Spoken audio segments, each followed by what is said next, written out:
Ang last game na nakita si Derrick Rose dito sa Knicks ay noong December 31, 2022 versus Houston Rockets pa yon na meron siyang 4 points at 10 minutes.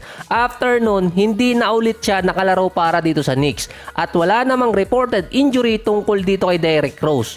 Ang pinaka naging update talaga kay Derrick Rose noon, iti-trade siya bago yung deadline pero hindi naman nangyari. Nakakuha pa sila ng isang guard at ito nga ay si Josh Hart na sa 3 games niya sa Knicks nag-average siya ng 17 points at 5 rebounds per game. Yung chemistry pa ni Hart dito kay Jalen Bronson dahil nga dati silang magka-teammate sa Villanova. Mula nung pumirma si D. Rose ng contract dito sa Knicks na nag-take effect yung last season, meron siyang average noon na 12 points, 3 rebounds at 4 assists per game. Pero sa loob lang yun ng 26 games. Kapareho din na nalaro niya ngayon so far. Meron nga lang siyang 5 points at 12 minutes per game. Base kasi sa report, si Derrick Rose ay part pa rin ng Knicks pero may balita na isa siya sa inaabangan na iba-buyout ng team. Base din kay Derrick Rose, hindi siya nagre-request ng buyout mula sa team at ang mindset niya ay ready pa rin siyang maging mentor para sa mga batang players. Merong pang at least 10 days bago talaga yung deadline para sa buyout at crowded yon ng mga point guard kung sakali. Ang isa pang report, posible magamit si Derrick Rose bilang isang trade filler or yung salary niya pantapat sa pwedeng ma-trade nga ng Knicks or pwede nilang makuha sa off-season. Pero ito kasi yan, si Derrick Rose, yung situation niya iba sa mga nababuyout ngayong mga players. Meron siyang nasa $14 million ngayong taon. Next year naman ay meron siyang $15 million. Yun ang naka-club option. Ibig sabihin, ang Knicks ang merong desisyon kung i-accept pa nila yung kontrata na yon or hindi.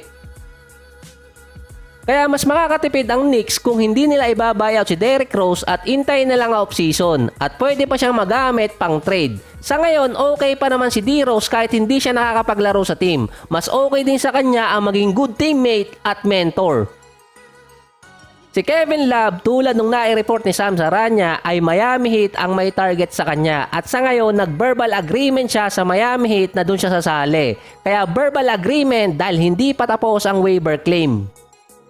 So possible bukas or mamaya pwede siyang mag-sign sa Miami Heat ng formal talaga. Ayon nga dito kay Bam Adebayo, meron silang veteran player na ilang beses nang nakapag-playoffs. Saka okay pa rin naman si Kevin Love noong nakaraang taon. Nawala lang siya sa rotation ng Cleveland ngayong taon.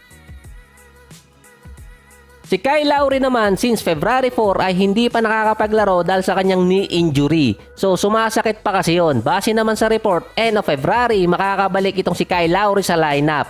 So ito wild guess lang, hula lang kumbaga. Kung mababuyout man si Westbrook, possible Miami Heat din. Kasi pareho sila ni Kevin Love ng agent. Yun nga lang, bago kasi talaga mapunta si Kevin Love dito sa Miami Heat ay prioritize nila yung isang big man. Pero ang Miami, kahit pa isama natin si Kevin Love sa lineup ay kulang pa sila ng isa. Tapos si Kyle Lowry pa nai-injured. Pero yung Bulls pwede din kay Westbrook kung sakali dahil sa report si Lonzo hindi pa rin makatakbo at expected isa-shutdown na siya ng Bulls this season. Dahil pagpatak nga ng March 1 kailangan meron ng lineup ang mga teams hanggang playoffs or matatawag mong final lineup. Seryoso yung naging injury dito kay Lonzo dahil January 2022 pa yon at sinabi nga ng Bulls na 6 to 8 weeks lang siya mawawala noong nakaraang season tapos inabot ng playoffs na hindi na nga siya nakapaglaro. Nagkaroon pa ng complication sa tuhod nitong si Lonzo before training camp. Medyo late na rin kung magkakaroon pa ng impact itong si Lonzo sa Bulls dahil nga sa standing nila. 11 pa sila ngayon dito sa East. Kaya pa naman maabot until number 6 kaso 7 games behind sila. Sa play-ins naman at least 4 games behind. So medyo nag-backles pa ako doon pero expected na ng mga fans na hindi makakapaglaro si Lonzo ngayong season. Pero nung dumating nga si Lonzo sa Bulls, iba yung impact niya kasama si Caruso pagdating sa depensa.